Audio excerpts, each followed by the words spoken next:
की बेटी जो अब इस दुनिया में जन्म ले चुकी हूँ, लेकिन मेरी परेशानियाँ कम होने का नाम ही नहीं ले रही है। हम लड़कों की तरह सामाजिक तौर से आजाद क्यों नहीं रह सकते?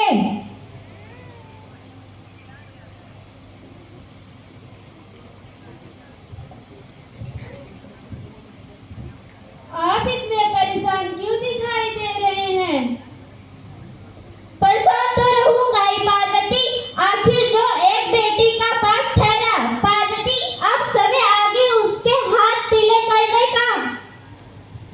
पर तो अभी हमारी आनंदी 9 वर्ष की है, उसकी पढ़ाई लिखाई है कठिन है। देख पार्वती, लड़कियां पराया धन होती हैं, जितने जल्दी हो सके उन्हें अपने घर विदा कर देना चाहिए। कल से आनंदी की पढ़ाई लिखाई बंद। मान जाइए ना, आनंदी की पढ़ाई पूरी करने दीजिए ना, मान जाइए ना।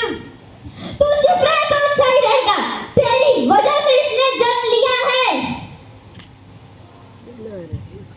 पर बापू, इसमें मेरी क्या गलती है? आप मुझे पढ़ाई क्यों नहीं करने दे रहे हैं? तेरी ये गलती है कि तू लड़की है, लड़का होता तो क्या बापू, लड़का होता तो क्या? हे लड़की, ज्यादा जोर ना चलाओ वरना जोर हलक से खींचकर बाहर निकाल दूंगा। पर बापू, मेरी उम्र अभी पढ़ाई लिखाई की है, मुझे पढ़ लिख कर डॉक्टर बनना है। आनंदी, तुझे पढ़ना है तो पढ़, बलवान के छाती पर बोझ बनकर ना बैठ। पर बापू, मैं पढ़ लिख कर कुछ बनना चाहती हूँ, मेरी पढ़ाई मत रोको बापू। पढ़ाई पढ़ाई पढ़ाई, आज से तेरी किताबों का काम ही खत्म कर देता हूँ। ये ले। मत फाड़ो बापू, मत फाड़ो। हट छोरी। यह तुमने क्या किया बापू?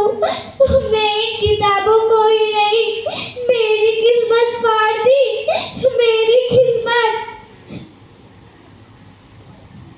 ये किताबें सिर्फ छोरों के हाथ में अच्छी लगती है, लड़कियों के हाथ में सिर्फ मेहंदी अच्छी लगती है, सिर्फ मेहंदी। पर बापू, मैं लड़की हुई तो क्या हुआ? लड़की और लड़के तो हमारी दोनों आंखों के समान होते हैं। एहसान मान आनंदी कि तू अब तक जिंदा है। अगर कहीं बचपन में ही गला दबाकर मार डाला होता तो आज ये तेरी बकबक ना सुननी पड़ती। देख छोरी, जितने जल्दी हो सके उतने जल्दी चूल्हा जलाना सीख ले, तेरा विवाह होगा वो भी कल के कल। पर बापू, मुझे चूल्हा जलाना ना अच्छा लगे है। अलग जीवन में तुम्हारी यही कहानी है कि आंचल में दूध और आंखों में पानी। मुझे माफ कर दे मेरी बेटी, तुम्हारे बापू के साथ आगे मेरी एक ना चली। मुझे माफ कर दे मेरी बेटी, तुम्हारे बापू के आगे मेरी एक ना चली।